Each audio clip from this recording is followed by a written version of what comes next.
Nunca pensé que Tapachula se iba a convertir en una celda sin barrotes para mí. Mi nombre es Wilmer, tengo 23 años y soy de El Progreso, Honduras. Salí con la esperanza de cruzar México y alcanzar a mi primo en Nuevo Laredo, pero no llegué ni a Oaxaca. Tapachula me tragó. Llegué hace más de 3 semanas, después de que migración nos detuvo en una redada cerca de Huixtla. Nos regresaron al sur, sin dinero, sin papeles, y con un papelito que decía que teníamos que quedarnos en Chiapas. Residencia temporal en lo que resuelven tu situación, dijeron. Pero eso era una broma. Nadie resuelve nada aquí. Uno se queda a flotar como la basura en el río. Dormía en la plaza central, entre cartones y bolsas. Había una iglesia cerca donde daban comida, pero era una pelea diaria conseguir un plato. No tenía a quién llamar. Lo poco que me quedaba lo gasté en un chip mexicano que apenas servía. Todos los días pasaban autobuses llenos de turistas o mercancías que ignoraban nuestras caras sucias desde los cristales. Tapachula era un infierno disfrazado de ciudad tropical. Una tarde me crucé con Nelson, un salvadoreño que conocí en la caravana. Estaba más flaco que antes, pero traía zapatos nuevos y una mochila decente. Me dijo que había conseguido chamba de cargador en el Mercado San Juan. No era legal, pero nadie preguntaba eso allá. Me ofreció acompañarlo al día siguiente. Acepté. ¿Qué otra cosa podía hacer? El mercado era un laberinto. Olía a fruta madura, sudor y el hierro oxidado de las carretillas. Cargábamos cajas de verduras, garrafones, bultos de ropa. Los primeros días fueron brutales, pero al menos comía caliente y dormía en un cuarto que compartía con otros 5 migrantes. A la semana, ya me conocían. Me gané la confianza de El Chango, un tipo chaparro y robusto que coordinaba a los cargadores y cobraba una mordida diaria para dejarnos trabajar en paz. Él fue quien me ofreció el otro trabajo. ¿Quieres ganar de verdad?, me preguntó una noche mientras bebíamos en la banqueta. Asentí sin pensar. La desesperación me había quitado el juicio. Vas a ayudarme a mover unos paquetes. No preguntes qué llevan. Solo haz tu parte y te pago el triple. La primera vez fue sencillo. Me entregaron un costal blanco, cerrado con alambre, con instrucciones de llevarlo a una bodega que quedaba detrás del mercado, en una calle sin nombre. No olía a nada, no se movía. Era pesado, sí, pero nada fuera de lo común. Me pagaron en efectivo, sin muchas palabras. Hice ese recorrido al menos 5 veces, sin abrir los bultos, sin hacer preguntas, hasta que uno de ellos se cayó por accidente al bajarlo del diablito. El costal se abrió por la parte inferior y lo que vi me dejó paralizado. Un brazo, delgado, oscuro, con una herida abierta y marcas de soga en la muñeca. No grité, no hice nada, solo lo empujé de vuelta y lo amarré con cinta. Mis piernas temblaban. Esa noche no dormí. En la madrugada, salí del cuarto a caminar por la ciudad. Tapachula tenía ese olor húmedo que se pega a la piel, y las calles estaban vacías salvo por los perros y las patrullas migratorias. Fui a sentarme frente a la estación del tren, esa que ya no usaban pero que todos los migrantes visitábamos con la esperanza de que un día arrancara. Me debatí entre huir, denunciar o seguir. No tenía documentos, no tenía dinero, y lo peor, ya sabía demasiado. Al día siguiente, el chango me llamó con su tono habitual, como si nada hubiera pasado. ¿Todo bien, Wilmer?, asentí. Él me sonrió con esos dientes amarillos. Mañana hay un encargo grande, necesito que vengas temprano. Fui, no por voluntad, fui porque no ir era más peligroso que seguir. La bodega de esa mañana no era la habitual. Estaba más lejos, en una zona donde los camiones de carga se estacionaban sin supervisión. Me hicieron subir a la parte trasera de un tráiler sin placas. Dentro había al menos 6 costales. El calor era insoportable y el olor, esta vez, sí olía a muerte. Cerraron la puerta detrás de mí. Me quedé encerrado con ellos más de 1 hora. Cada vez que el camión frenaba, los bultos se deslizaban. Yo los acomodaba como podía. Uno se abrió de nuevo. Esta vez no fue solo un brazo. Vi la cara.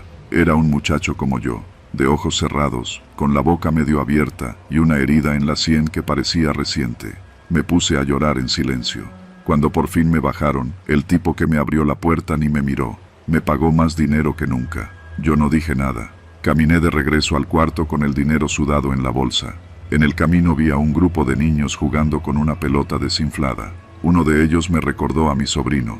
Esa noche empecé a planear mi salida. No iba a quedarme un día más. Me reuní con Nelson y le conté. Él se rió. ¿Crees que te van a dejar ir tan fácil? Ya estás adentro, compa. Mejor aprovecha y junta para el cruce. Pero yo ya no quería cruzar. Quería volver a Honduras. Quería dejar de cargar muertos. Pasé 2 días buscando una ruta de salida. Fui a la terminal de autobuses, pero todas pedían identificación. Intenté acercarme a una organización de ayuda, pero había cola de cientos. Nadie ayudaba a los que ya estaban manchados. Al tercer día, me siguieron. Era uno de los hombres de El Chango. Me abordó en una tienda. Ya no contestas, Wilmer. ¿Te crees muy vivo? No dije nada. Me jaló del brazo. El patrón quiere hablar contigo, pero no lo seguí. Lo empujé con todas mis fuerzas y corrí. Corrí por las calles de Tapachula como si el diablo me persiguiera. Me metí por callejones, salté bardas, evité avenidas. Llegué al albergue del padre Solalinde, uno que todos conocíamos por rumores. Me recibieron con desconfianza. Conté mi historia. No toda, solo lo necesario. Me ayudaron, me escondieron por días, hicieron llamadas. Uno de los voluntarios me consiguió una salida legal, con papeles temporales y transporte a Tuxtla. No volví a saber de El Chango. No sé si me buscan, pero desde entonces no duermo bien. Hay noches donde cierro los ojos y veo los rostros dentro de los costales. Me preguntan sus nombres, me reclaman por no haber gritado, por no haber hecho más. Vivo en Puebla ahora. Trabajo descargando camiones en una bodega legal. Mi cuerpo aún duele, pero mi alma pesa menos. Aunque a veces, solo a veces, creo escuchar el golpeteo de los bultos en la parte trasera de un camión. Y en ese instante, el pasado vuelve, como un costal que se abre solo, para recordarme que lo que cargué sigue dentro de mí.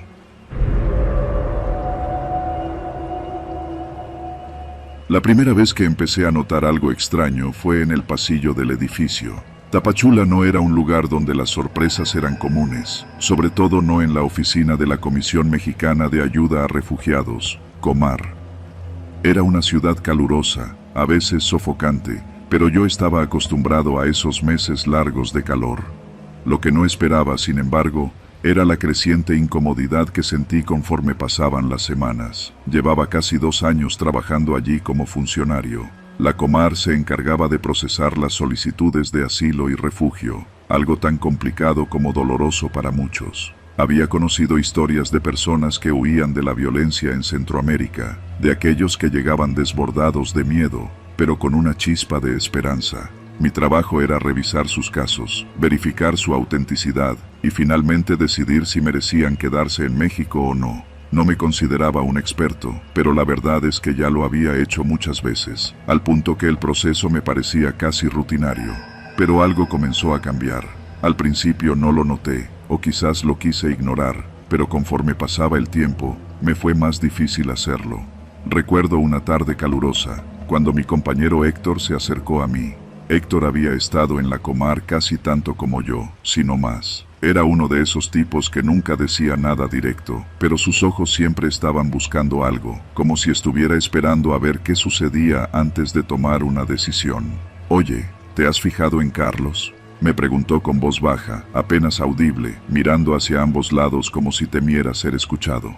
Carlos era otro de los funcionarios del equipo, uno de los más nuevos. Su cara estaba siempre llena de excusas, sonriendo demasiado, pero nunca realmente involucrado. «¿Qué pasa con Carlos?», respondí, tratando de seguir el ritmo de la conversación. «Lo que pasa es que ese tipo ha estado haciendo cosas raras con los casos de refugiados», dijo Héctor, mirando nervioso.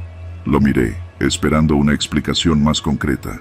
«Está aprobando casos de manera sospechosa, sin las verificaciones correspondientes.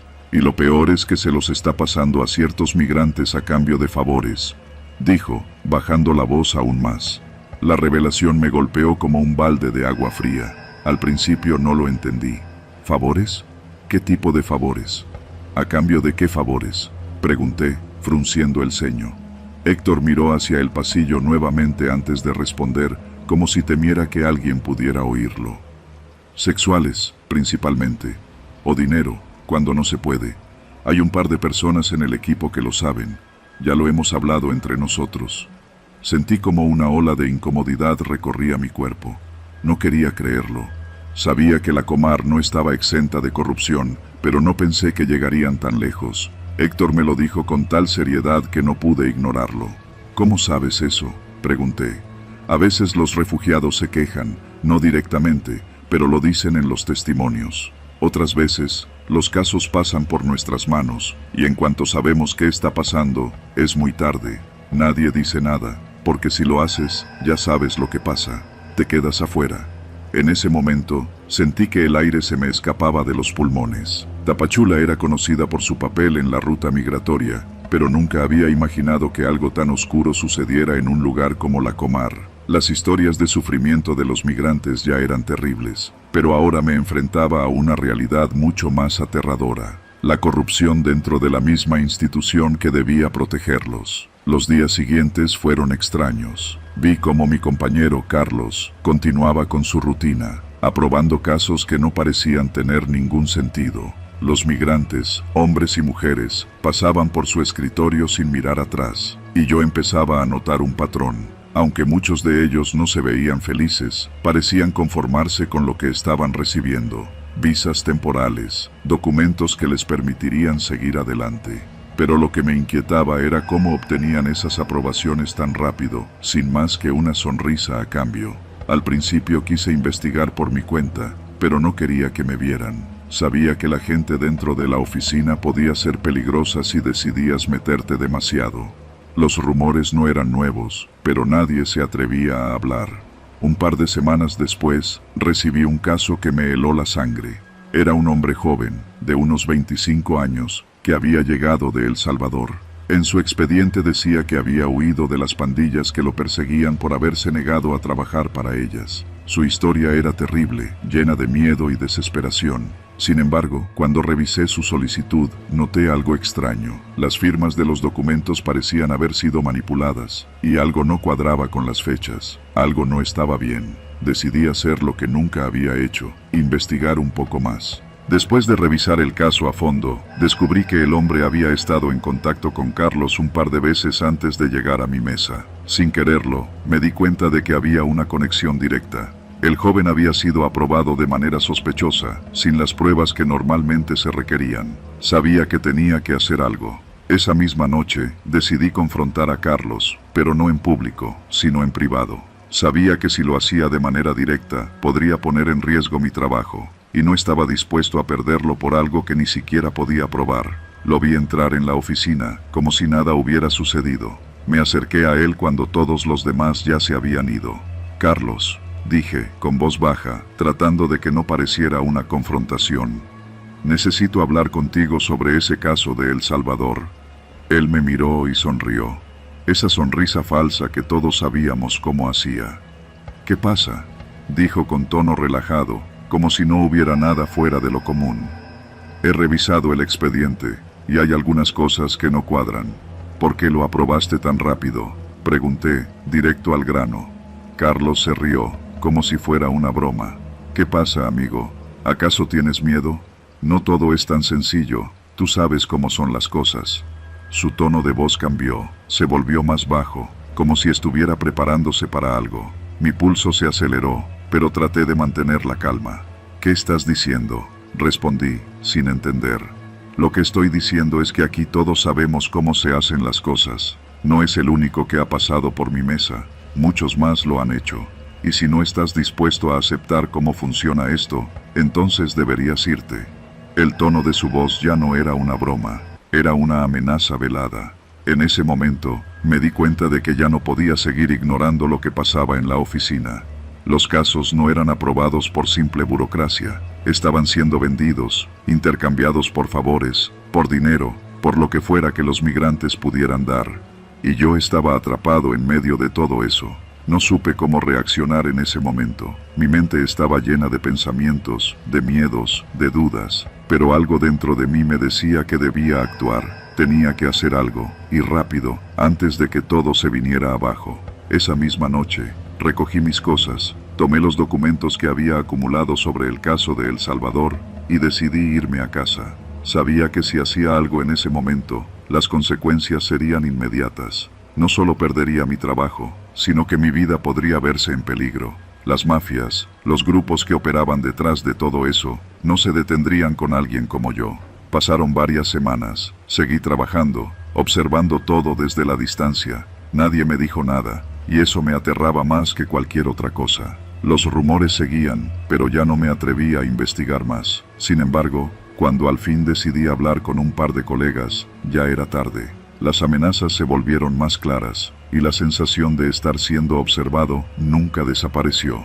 En mi última semana en la Comar, decidí tomar una decisión. Recopilé toda la evidencia que pude, incluso hablé con algunos refugiados que se atrevían a contarme sus historias. Antes de que todo se viniera abajo, presenté una denuncia anónima. Sabía que me estaba jugando la vida, pero también sabía que era lo único correcto. Y aunque mi vida laboral en Tapachula terminó esa noche, al menos pude quedarme con la esperanza de que algo cambiaría para los demás. Nunca supe si la denuncia tuvo efecto, o si mi nombre fue mencionado. Solo sé que, al final, todo terminó, y yo sobreviví, con la certeza de que, a veces, la lucha contra lo que es oscuro y corrupto se paga muy caro.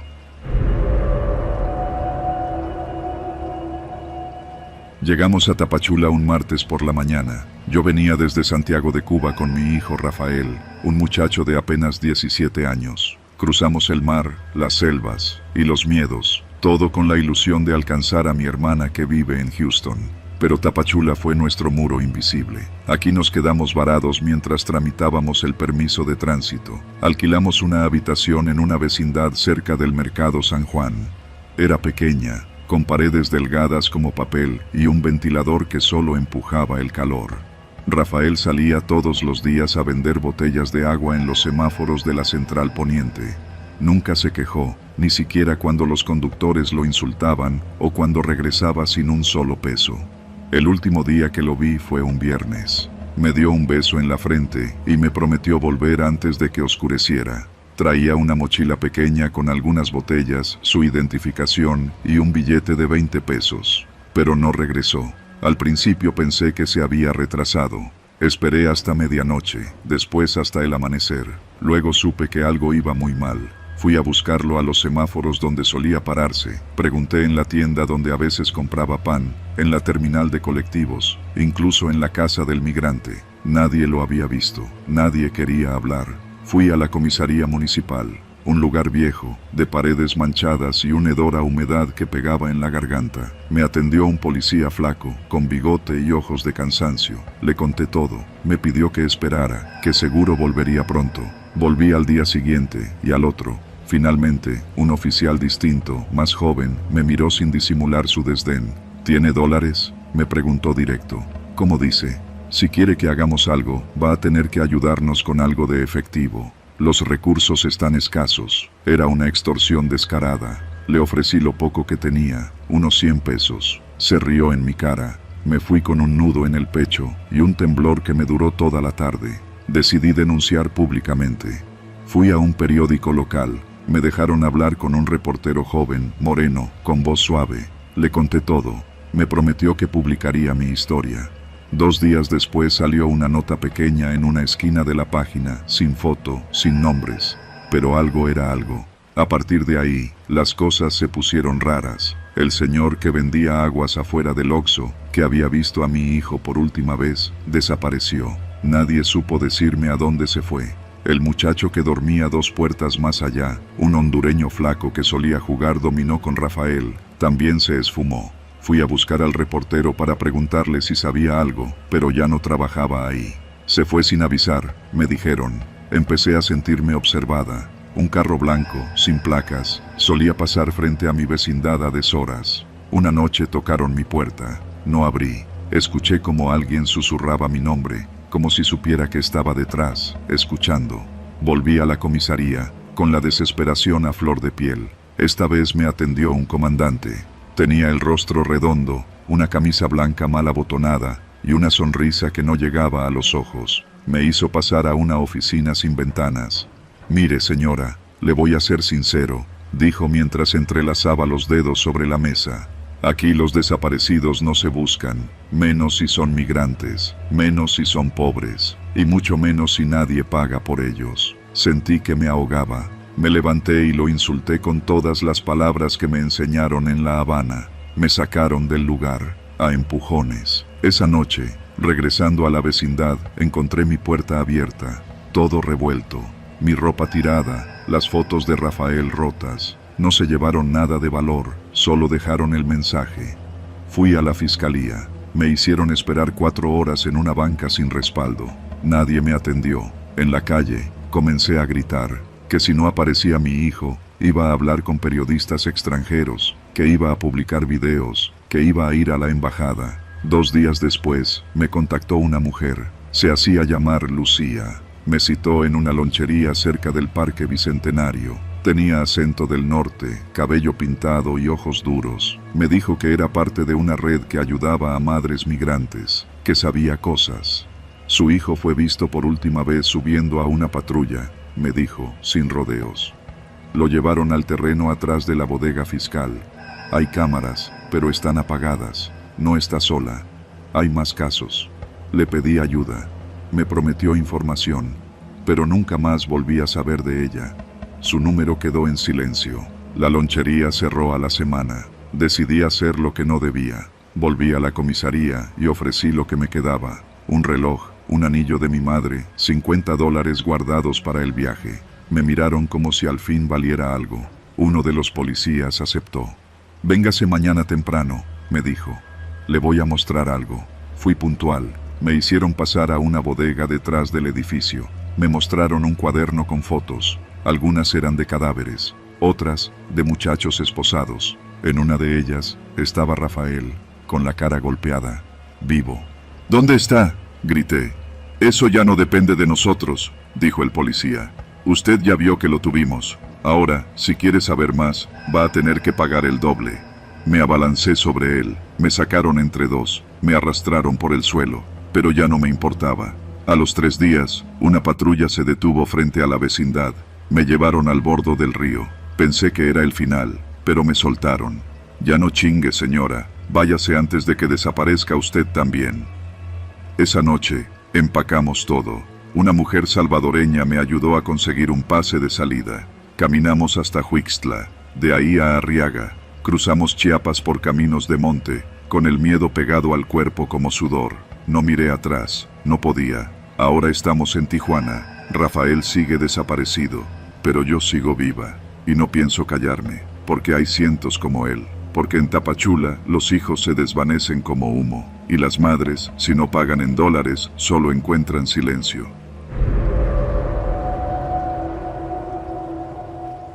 Me llamo Oliver, tengo 32 años y nací en Edimburgo, Escocia. Después de años trabajando como paramédico en ambulancias urbanas, decidí tomar un descanso, hacer algo con más impacto humano. Así fue como llegué a Tapachula, Chiapas, como voluntario para apoyar en un albergue de migrantes. Había leído mucho sobre el flujo migratorio por la frontera sur de México, pero nada me preparó para lo que iba a encontrar.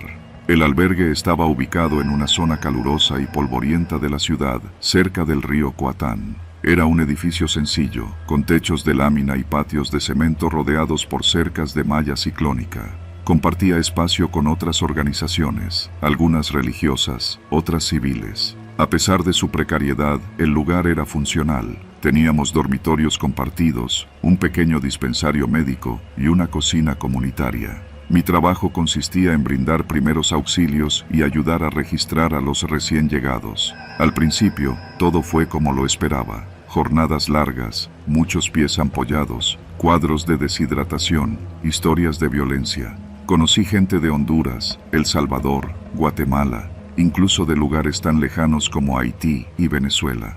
Pero con el paso de las semanas, algo comenzó a inquietarme. Había noches en que el portón trasero, el que daba hacia un callejón lleno de maleza, se abría sin que nadie lo notara. A veces encontrábamos a migrantes nuevos durmiendo ya dentro del albergue sin haber pasado por el registro. Lo raro no era que alguien entrara por su cuenta, eso ocurría a veces. Lo raro era que esos individuos no aparecían en ninguna lista al día siguiente, ni en papel, ni en digital, ni en las hojas de ingreso de seguridad. A veces se van rápido, me dijo Julia, una trabajadora social de Veracruz que llevaba años ahí. No todos quieren que los encuentren, no todos quieren que los cuenten. La explicación parecía lógica, hasta que empecé a notar un patrón. Siempre eran hombres, jóvenes, entre 20 y 35 años. Nunca hablaban con nadie más allá de lo necesario. Llegaban tarde, justo antes de la medianoche, y se iban muy temprano, incluso antes del desayuno.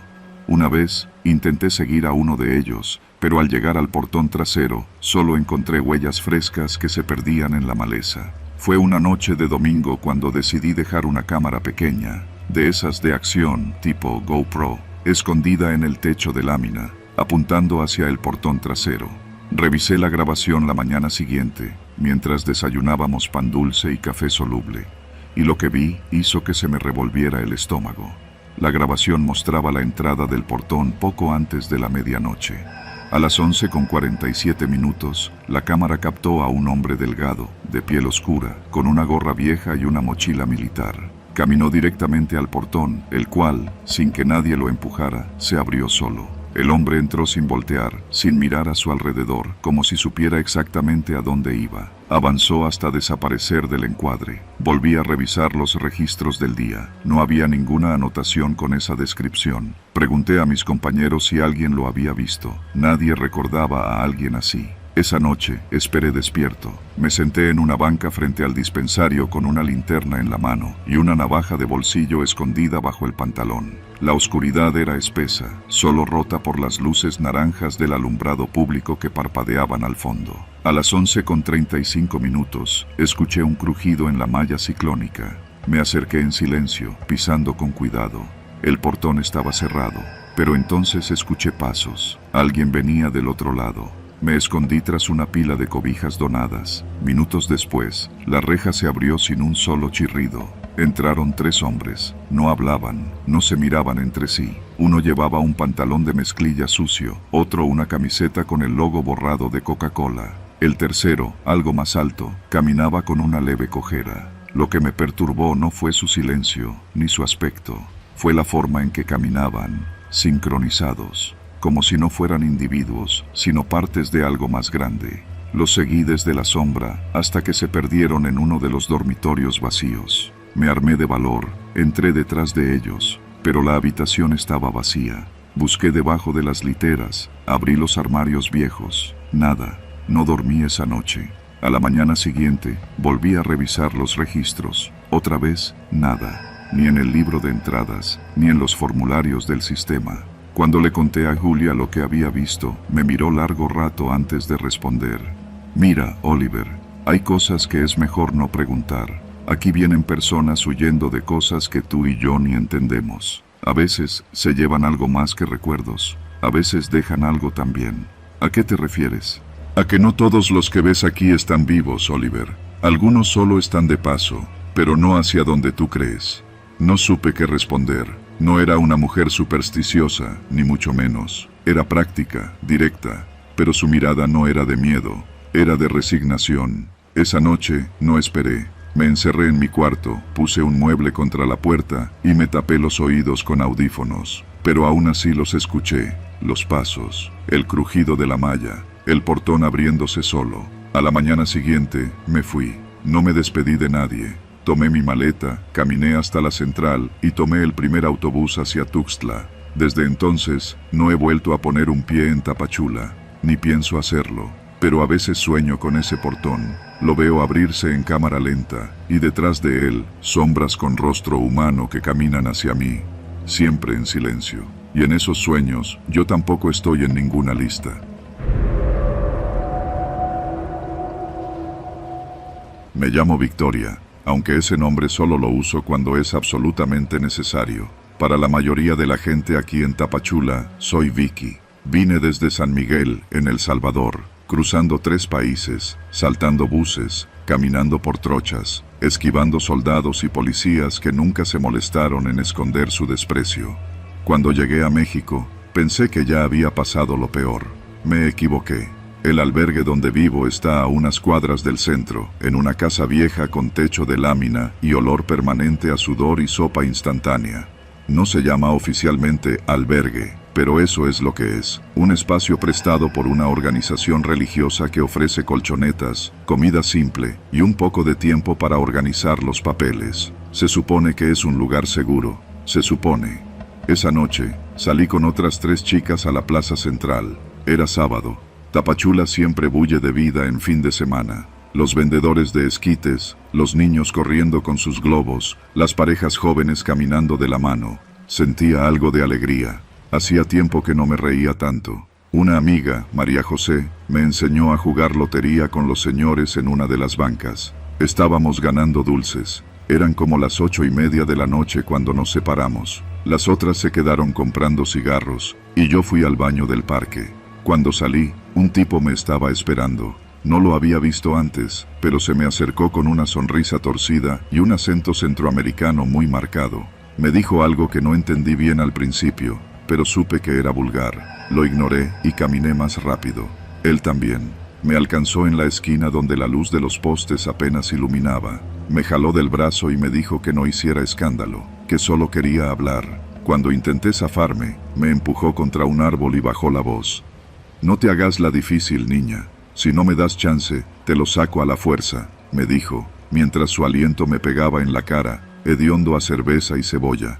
Grité, fuerte, y pataleé como me enseñó mi madre, directo a la entrepierna. El tipo chilló, pero antes de caer me soltó una cachetada que me reventó el labio. Aún así, corrí. Volví al albergue tambaleándome, sangrando y sin aire. Me abrieron el portón los mismos de siempre, 2 tipos que, aunque no portaban uniforme, eran los que cuidaban la entrada. Me miraron con cara de fastidio. Uno de ellos, al que todos llaman el gordo, me dijo: «¿Qué hiciste ahora, Vicky? ¿Por qué vienes hecha un desastre?». Les conté, entre sollozos. El gordo no dijo nada. El otro, al que solo conozco como Luis, me miró con una mezcla rara de burla y desdén. «¿Y cómo era el tipo?», preguntó Luis. Le describí al tipo lo mejor que pude. Cuando terminé, Luis silbó bajito y se echó a reír.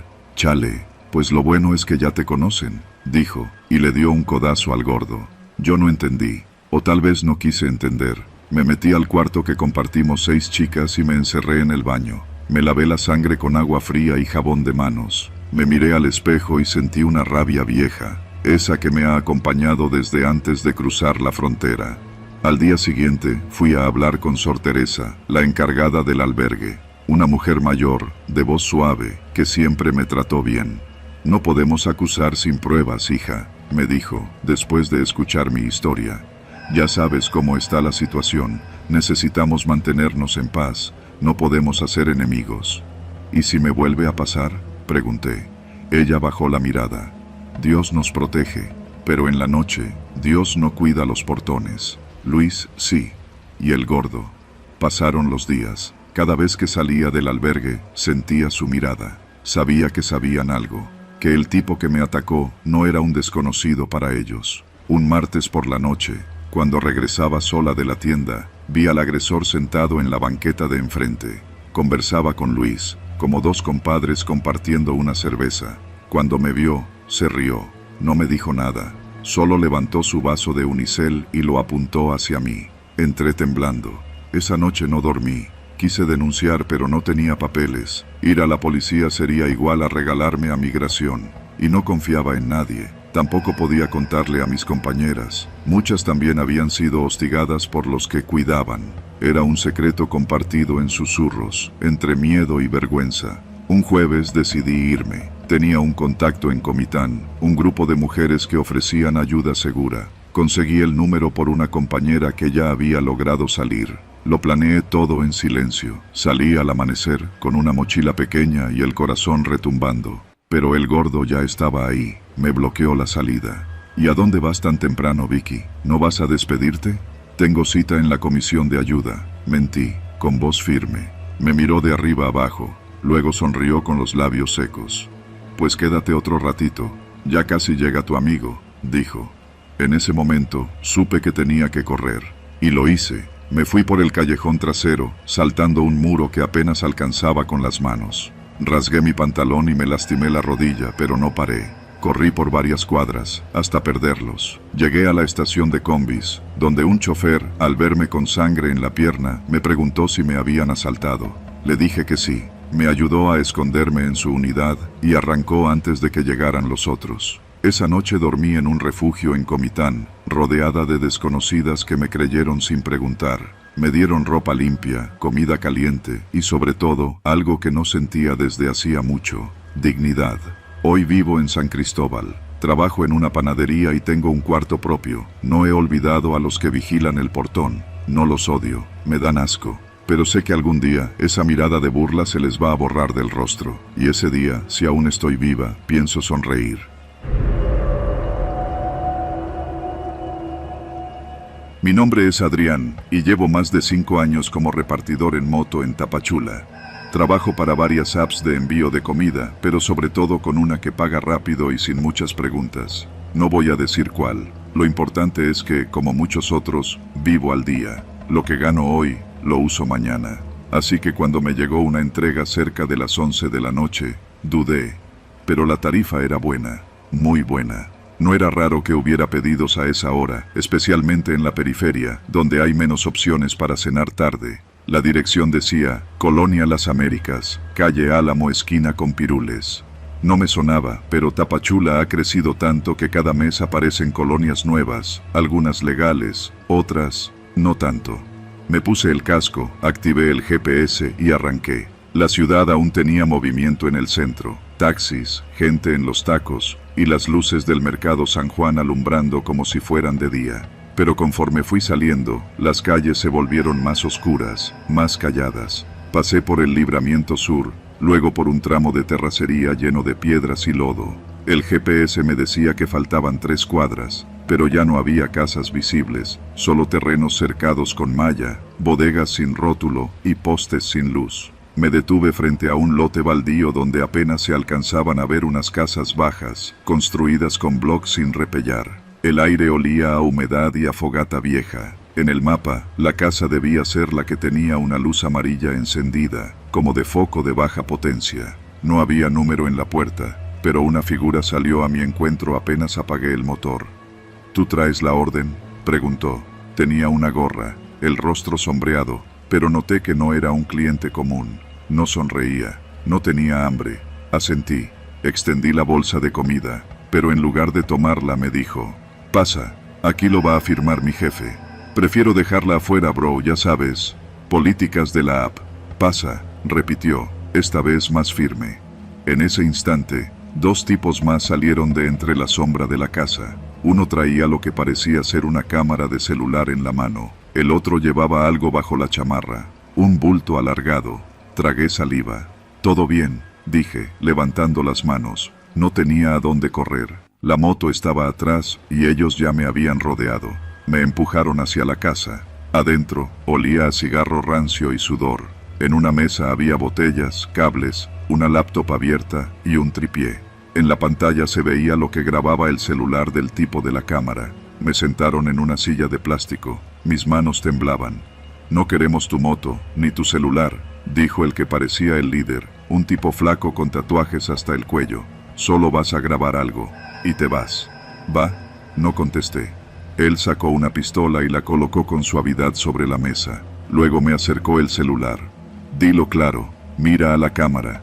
Di que tu nombre es Adrián, que estás bien, pero que estás en problemas, que no vas a regresar esta noche, que no busquen a nadie.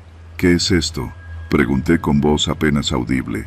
Solo hazlo, o el video será otro, uno mucho más feo. Grabé. Mi voz sonaba quebrada, como si no fuera mía. Soy Adrián. Estoy bien.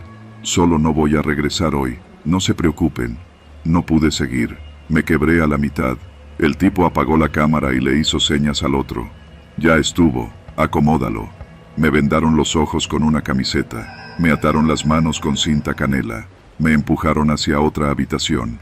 Escuché el sonido de una puerta metálica, como la de una bodega vieja. Me empujaron dentro. Me caí de lado, raspándome la mejilla contra el piso. No sé cuánto tiempo pasó. Podrían haber sido horas o solo minutos. No había ventanas. Solo sentía el concreto frío y húmedo. Escuchaba murmullos, el zumbido de un foco, pasos. En algún momento, uno de ellos entró y me dio un vaso con agua. Me liberó las manos un momento. ¿Qué quieren?, pregunté. No es contigo. Solo nos hacía falta alguien que pareciera normal. Si alguien pregunta, ya hay video. Eres tú diciéndolo. Volvió a atarme. Ahí supe que no era un secuestro cualquiera. No pedían rescate. No buscaban nada de mí, solo usaban mi cara, mi voz. Me necesitaban como coartada para algo. Esa noche, apenas dormí. Soñaba que la puerta se abría y entraba alguien más. Alguien que me quitaba los dientes uno por uno con unas pinzas. Me despertaba agitado, con la boca seca. A la mañana siguiente, o lo que supuse era mañana, me llevaron un plato con frijoles y una tortilla fría. No hablaron. Yo ya no preguntaba.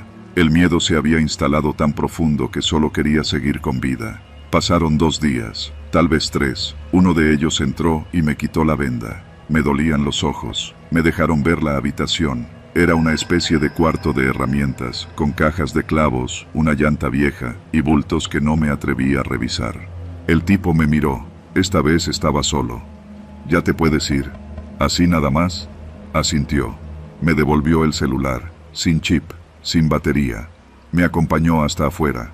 Ya era de día. Mi moto estaba ahí, contra un árbol. Las llaves colgaban del manubrio, el tanque medio lleno, la cadena oxidada. No dije nada, solo subí, arranqué y salí por el camino de terracería como pude. Me costó no mirar atrás. Cuando llegué a casa, mi mamá me abrazó como si hubiera vuelto de la guerra. Ya habían reportado mi desaparición. Algunos amigos de otros repartidores habían pegado mi foto en redes, pero el video que grabé lo usaron para probar que todo estaba bien. Nadie hizo más. Fui a la policía. No les importó. «Te fuiste por tu voluntad», dijeron. «Hay video». Nadie investigó. Nadie me creyó. No volví a hacer entregas de noche, ni fuera del centro, nunca.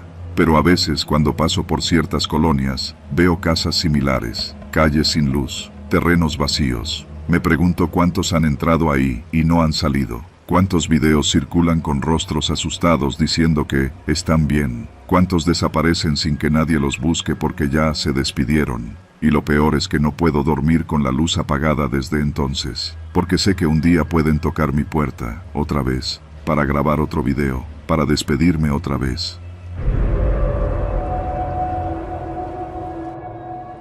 Llegué a Tapachula una mañana de noviembre, cuando el sol ya reventaba sobre el pavimento y los árboles apenas ofrecían sombra. Traía una mochila, una libreta con las pastas dobladas, una grabadora vieja y muchas ganas de escribir algo que importara. Quería documentar la crisis migrante desde dentro, mostrar lo que no sale en los encabezados. Era un periodista independiente, lo suficientemente loco como para no tener seguro médico ni respaldo editorial, pero con el ego todavía intacto. Conseguí un cuarto en una casa de huéspedes cerca del Parque Bicentenario.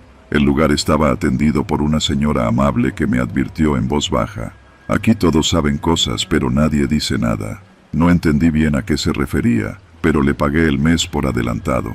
Mi compañero de cuarto se llamaba César. Moreno, delgado, siempre vestido con camisetas de equipos de fútbol centroamericanos. Me dijo que trabajaba en una bodega de una ferretería del centro, cargando sacos de cemento y tubos de PVC. Era reservado, pero respetuoso.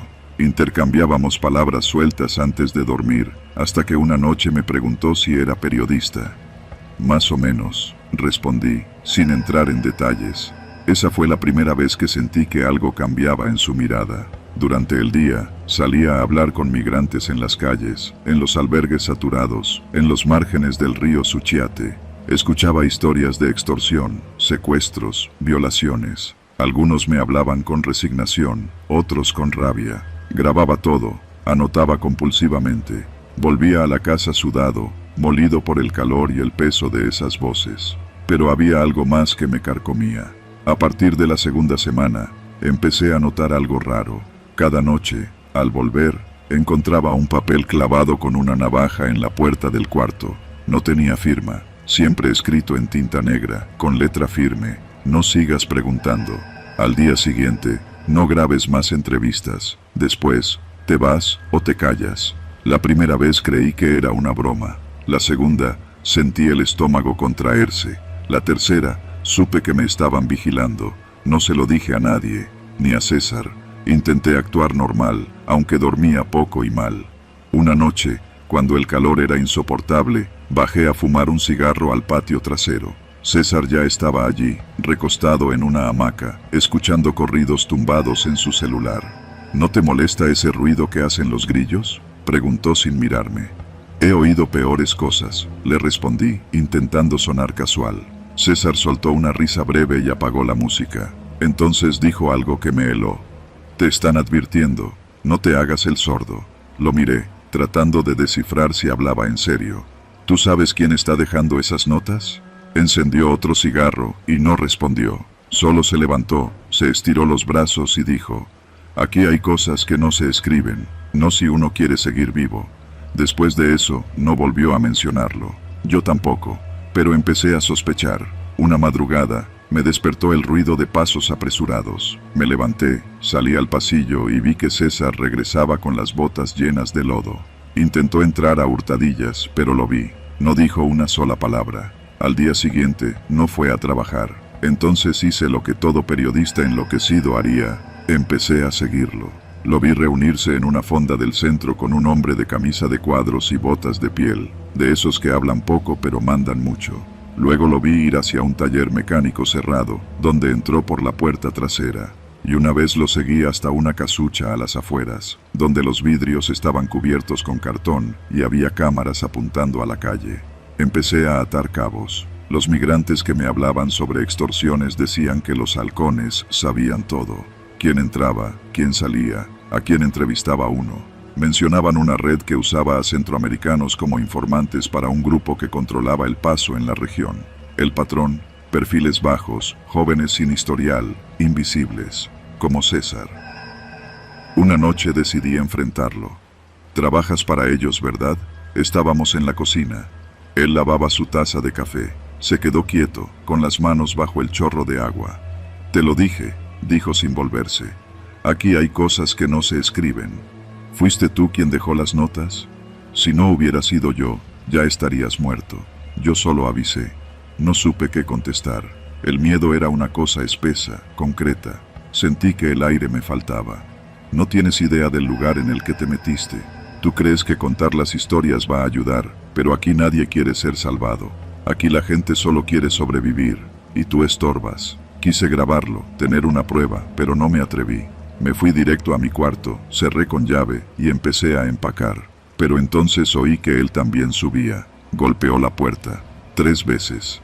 «No lo publiques», dijo desde afuera. «Si lo haces, van a venir por ti, y no será con advertencias». Pasaron varios minutos. Luego oí cómo bajaba las escaleras. Esa noche no dormí. A las 6 tomé mis cosas y me fui. No denuncié. No escribí el artículo, no lo publiqué. Hoy, meses después, todavía me despierto con la sensación de que alguien me observa desde la puerta. La mochila sigue en el rincón, la grabadora llena de voces que tal vez nunca saldrán a la luz. Pero sigo siendo periodista, y algún día, cuando ya no tema, voy a contar todo. Tal vez no hoy, tal vez no mañana, pero lo haré. Y cuando eso pase, espero que quienes lean esto entiendan. En México, la verdad no solo cuesta, a veces simplemente no se puede pagar.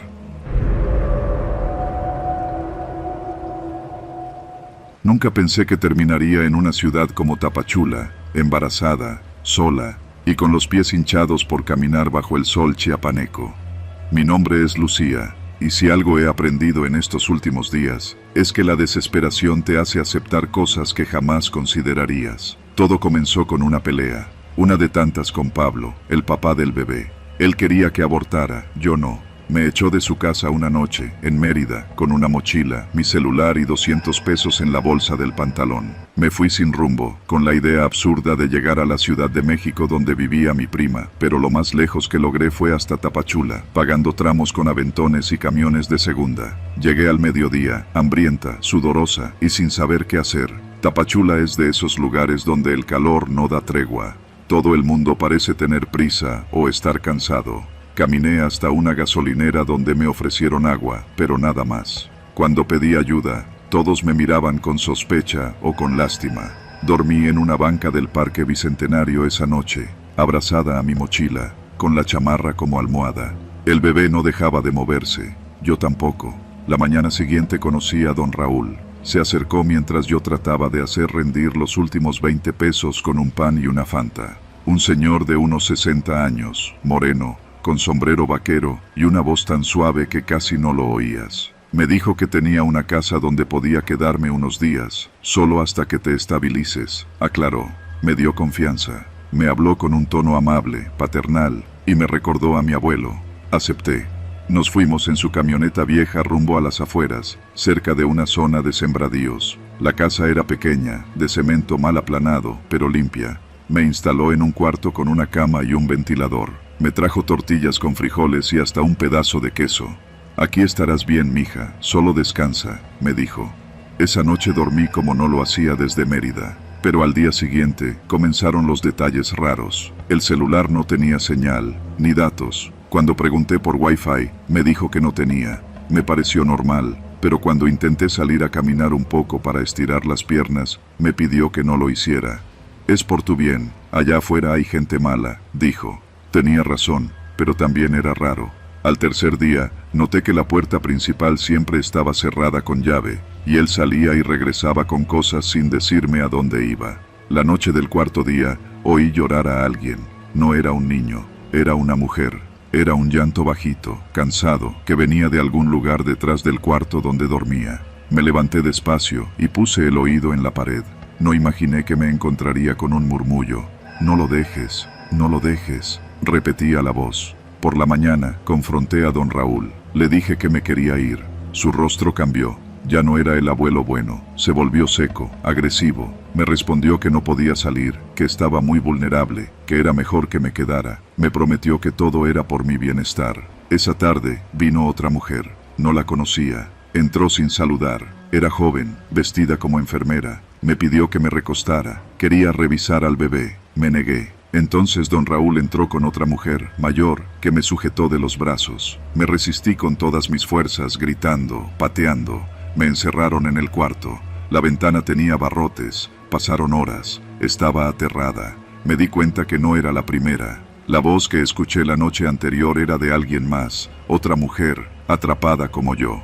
Esa noche, mientras todo estaba en silencio, escuché que otra puerta se abría al fondo de la casa. Me asomé por la rendija del piso. Vi a la mujer joven llevarse a un bebé envuelto en una sábana blanca. Ahí supe lo que estaba pasando. Don Raúl vendía recién nacidos. No era una casa de ayuda, era un centro improvisado de extracción. Nos encontraban, mujeres solas, perdidas, sin nadie que preguntara por nosotras. Y cuando el parto llegaba, nos sedaban, se llevaban a los bebés, y a veces, a nosotras también. No dormí esa noche. Tenía que escapar. A la mañana siguiente, fingí colaborar. Me dejé revisar, comí lo que me ofrecieron, sonreí. Durante el almuerzo, noté que don Raúl dejaba la llave del candado colgada en una repisa cerca del comedor. Ese fue mi objetivo. Me esperé al mediodía, cuando el calor es más fuerte y todos duermen. Fingí que necesitaba ir al baño. Me dejaron salir con la supervisión de la mujer mayor. La convencí de darme privacidad. Por favor, tengo diarrea. No quiero que me veas, le dije llorando. Me creyó. Me metí al baño, cerré con tranca, conté hasta 20. Luego salí gateando, silenciosa, hasta el comedor. Tomé la llave, me fui directo a la puerta, deslicé el seguro y salí sin hacer ruido. Corrí. No sabía hacia dónde, solo corrí. A los 20 minutos, ya jadeaba y tenía contracciones falsas. Me escondí en un cañaveral, esperé, luego caminé por horas hasta llegar a una carretera. Me recogió un taxista. Le rogué que me llevara al centro. Le conté todo. Me creyó. Me llevó hasta una estación de policía. Las autoridades llegaron a la casa esa misma tarde. Encontraron medicamentos, pañales, material quirúrgico, pero no a don Raúl. Había desaparecido. Una semana después, me trasladaron a un refugio en Tuxtla. Ahí nació mi hija. Le puse Alma. Nunca volví a saber de don Raúl, pero su casa fue clausurada. Las otras mujeres fueron localizadas poco a poco. Algunas escaparon antes que yo, otras no tuvieron la misma suerte. Tapachula sigue siendo un lugar caluroso, caótico, pero para mí siempre será el escenario de una advertencia. Nunca confíes en un extraño, sin importar cuán amable parezca. Nos llamamos Jean-Baptiste, pero allá en Puerto Príncipe me decían simplemente T-Jean. Cuando salí de Haití con mi esposa, Marie-Claude, y nuestras 2 hijas, lo hicimos sin mirar atrás. La violencia, el hambre, el miedo, ya no era vida. Llegamos a Tapachula tras cruzar medio continente con lo puesto, sobreviviendo a trenes, a la selva y a los hombres que dicen ayudar, pero roban hasta el aliento. Ahí, en el sur de México, con la piel pegada a los huesos y las piernas sin fuerza, supimos que era momento de buscar algo parecido a un hogar, al menos por unas semanas. Fue en el Parque Bicentenario donde conocimos a Osvaldo, un hombre bajo, moreno, con una panza que parecía tener voluntad propia. Se nos acercó cuando vio que estábamos preguntando por albergues. «Tengo un cuartito», nos dijo en un español cortado. 100 por día, agua incluida, y pueden cocinar si traen su estufa. No teníamos muchas opciones. El albergue de la iglesia ya no aceptaba familias y dormir otra noche bajo cartón, con las niñas llorando de frío, no era opción. La casa estaba en la colonia Laureles, una zona de calles polvosas donde los mototaxis zumbaban como mosquitos y los perros flacos dormían entre la basura. Era una construcción de concreto viejo, con rejas oxidadas y puertas que apenas cerraban. El cuarto que nos ofreció Osvaldo estaba al fondo del patio, junto a otros 2 que ya estaban ocupados. Había un solo baño para todos y una pila de agua con una llave que goteaba sin parar. El primer día fue tranquilo. Marie-Claude limpió el cuarto y acomodamos nuestras pocas cosas, 2 mochilas, una olla y las cobijas que nos habían dado en un refugio. Las niñas jugaron con otras 2 pequeñas que vivían en el cuarto contiguo. En la noche, Osvaldo nos dio un candado para la puerta y nos advirtió que no nos metiéramos con nadie, que todos ahí estaban por lo mismo, sobrevivir. Fue al segundo día que notamos algo extraño. Cerca de la medianoche, escuché pasos apurados en el pasillo. No era raro que algunos salieran tarde, muchos buscaban trabajo por las noches. Pero esta vez, los pasos venían acompañados de murmullos nerviosos, suspiros contenidos y, a veces, sollozos. Desde ese día, empecé a notar cosas. Un muchacho flaco, de ojos muy abiertos, salía cada noche y regresaba al amanecer, siempre cojeando. Una mujer con cabello teñido de rojo vivía callada, pero en la madrugada se escuchaban golpes apagados desde su cuarto y frases en créole que nadie se atrevía a repetir. Los niños con los que jugaban mis hijas dejaron de sonreír y sus padres evitaban el contacto visual. Algo en el ambiente se volvió pesado, como si cada pared supiera un secreto y no quisiera compartirlo. Una madrugada, escuché un golpe seco, fuerte. Salí del cuarto con cuidado, descalzo, y lo vi. Un hombre, también haitiano, con la camisa rota, estaba tirado junto a la pila. Tenía el ojo morado y un corte en el labio. Antes de que pudiera ayudarlo, Osvaldo apareció desde la puerta trasera, con un bat de béisbol en la mano. «Vete a tu cuarto, Tillín, esto no es tuyo». Lo obedecí, no por cobarde, sino porque tenía a mis hijas durmiendo. Porque en ese momento supe que algo muy sucio estaba ocurriendo ahí, algo que nadie quería ver. Pasaron los días y las madrugadas se llenaron de más susurros, llantos breves, y cuerpos que volvían con la ropa manchada, los ojos vacíos. Una noche, una de las vecinas me confesó lo que ya temía. Nos manda con los hombres del centro, nos lleva en su moto, espera que terminemos y nos recoge. Si no regresamos con lo que pide, pega. Marie-Claude, al escuchar eso, quiso irse de inmediato, pero no teníamos dinero, ni contactos, ni opciones. Al día siguiente, me acerqué a Osvaldo y le pedí trabajo. Le ofrecí limpiar, arreglar cosas, lo que fuera, con tal de no deberle. Me miró fijamente, como sopesando si podía usarme de otra forma. Finalmente, aceptó que limpiara la casa a cambio del cuarto. Pensé que eso nos daría algo de protección. Me equivoqué. Un viernes, al regresar de hacer mandados, encontré la puerta de nuestro cuarto entreabierta. Marie-Claude estaba sentada en la cama, temblando. Las niñas, acurrucadas bajo la mesa. No había señales de violencia, pero el miedo en sus ojos me dijo más que 1000 palabras. Él entró, susurró mi esposa.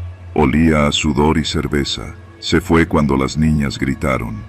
Esa noche no dormimos. Al amanecer busqué al sacerdote del refugio donde nos habían ayudado antes. Le conté todo, y su rostro se endureció. Me dio una dirección y me dijo que hablara con una señora llamada Antonia, que ayudaba a migrantes en riesgo. Fui esa misma tarde. La señora vivía en una casa sencilla cerca del Mercado San Juan. Me escuchó sin interrumpir y luego hizo unas llamadas. Me dijo que no regresáramos esa noche a la casa. Nos ofreció un espacio temporal en una iglesia donde escondían a familias en peligro. Esa noche nos fuimos con lo puesto. Dejamos las mochilas, las cobijas, todo. A las 2 de la madrugada, mientras dormíamos en el suelo de la iglesia, llegaron 2 agentes del Instituto Nacional de Migración con Antonia. Nos tomaron datos y nos pidieron describir lo que habíamos vivido. Al día siguiente, me llamaron para identificar a Osvaldo. No lo arrestaron, pero lo pusieron bajo vigilancia. Supe que ya había denuncias anteriores, pero nadie había querido hablar, o nadie había sobrevivido lo suficiente para hacerlo. 2 semanas después, con la ayuda de una organización, conseguimos traslado a Monterrey.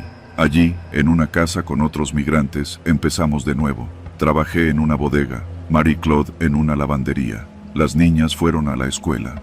Poco a poco, el miedo se volvió memoria. A veces sueño con ese cuarto, con el sonido de la pila goteando, los pasos en la madrugada, las miradas apagadas. Y despierto con el corazón acelerado, recordando que no todos los monstruos se esconden en la oscuridad. Algunos tienen panza, un bat de béisbol y la sonrisa fácil de quien sabe que nadie lo vigila.